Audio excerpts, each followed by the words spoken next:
thought I'd share this with all of my people interested in Morelia Bredli. This is Bendu. He's one of my hypomelanistic Morelia Bredli. He's kind of a low expression hypo. He has quite a bit of black and dark pigment, but it's the middle of the afternoon and he was sleeping in his sky hide. Completely sleeping, coiled up. I didn't even see his head. And so I started to clean his enclosure and I cleaned out his tub. I took that tub out and this plant out and washed them and put them back in. And that's as far as I got. I didn't even get to that other half where his humid hide and rock and water are because, as you see, he woke up and he had to come out and investigate what I was doing. And he was over here on this side where the open door is while I was putting the plant, the fake plant, and his little activity tub back in there. So I just wanted to point out that even though these snakes, this species typically is very active at night and they wake up when it starts to get dark and they stay up actually most of the night, that if it's the middle of the day and you're messing around with their enclosure or you're doing an activity nearby, they will wake up.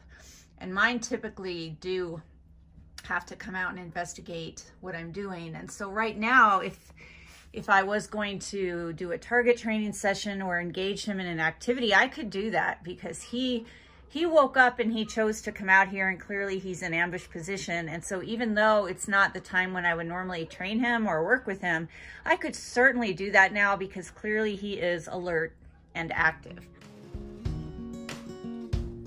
I'm trying to clean your enclosure. I'm not feeding you right now. You act like you're starving. I can go check when you ate, but I'm not sure that you need to eat again right now. I want to do your humid hide and clean this side of your enclosure.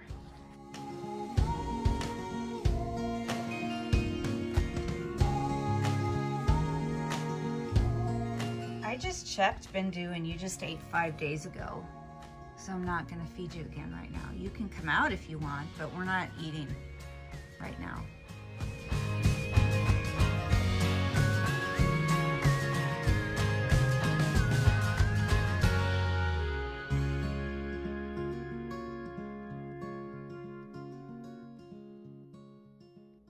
And then there's Sunspear, who's in her current favorite spot. She tends to find spots and stay there for days or a week or two and then move on. This is her current favorite spot. So she's completely monopolizing this activity stand. So I can't move it around or let anyone else use it because for several days since she ate, she's just been sitting up here. Other than when I put a heat lamp above her thinking maybe she needed a basking spot, and she moved and went into this space over here and laid on top of that bag for an exercise tent, which is a cooler spot. So I took the heat lamp down and then she went straight back up there. So apparently that's where she wants to be and that's an optimal temperature for her. But she's not oblivious to things I'm doing, but things I'm doing don't really get much of a reaction from her. At most, she lifts her head and looks at me and then she just goes back to relaxing. See, I was walking around the activity stand taking video and moved a couple of things near the bottom. And so she's awake. She's aware I'm here. She's not concerned, but she had to pull her head out to see what I was doing just in case it was something that concerned her. Sunspear is a really cool snake. Really happy to be able to work with her and to have this opportunity to observe her behavior while she has the freedom and agency that she is allowed here in our facility, because it's rare that you get to see this, that you get to have an animal, a snake, a wild animal, that's just loose and can make their own decisions about where they go when and what they do when, and I get to see that every day. And do I think that part of her calm demeanor and her state of mellowness, if that's a word right now, is due to the fact that she gets this freedom and that she has lived in this environment and worked up to being free in this environment over the past almost 4 years? Yes, I do.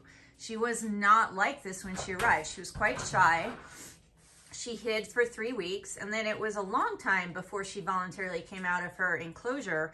And over the last 3.5, almost 4 years, it'll be 4 years in July that she's been with me, we have developed this relationship. She has developed her resilience and confidence to this level where now she has literally not been confined for 6 months. And she is just completely acclimated to living in this facility and doing what she wants when she wants. And none of those activities interfere with us or other animals here or endanger her or us.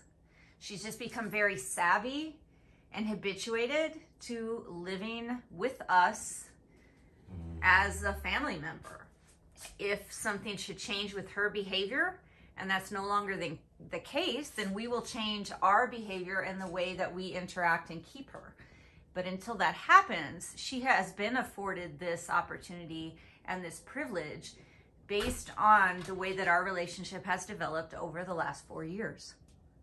It's completely fascinating and interesting.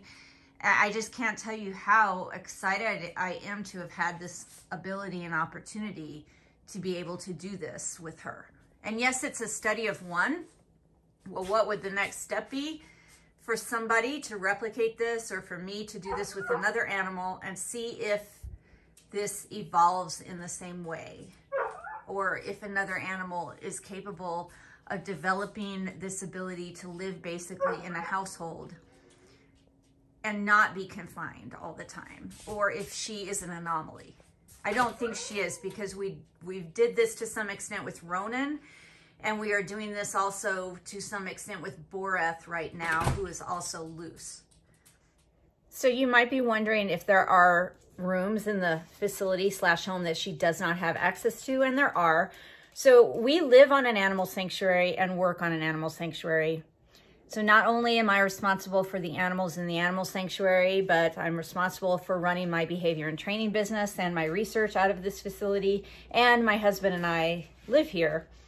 So this is a combined facility, and there are spaces that she does not have access to. There are 4 rooms that she cannot access. One is the quarantine isolation room, one bedroom, the laundry room, and the cat room. So those are the rooms she does not have access to, which leaves her 5 rooms that she does have access to, including my office, my bedroom, the kitchen, one of the bathrooms, and then the back room where I've got snake enclosures and a second office workspace and things like that. She has access to our front foyer, which I don't really count as a room, and the hallway, and then this space over here, which I don't really count as a separate room if it's kind of attached to the kitchen. So she has access to almost the whole facility, which isn't that big, and so we're all crammed in here. Other than the livestock and animals in the sanctuary that live outside, we all live in here. My husband and I and our dogs and cats, both our personal ones and the sanctuary ones, and we have an isolation quarantine space here and a specific cat space in here, and then Sunspear gets to live here with us.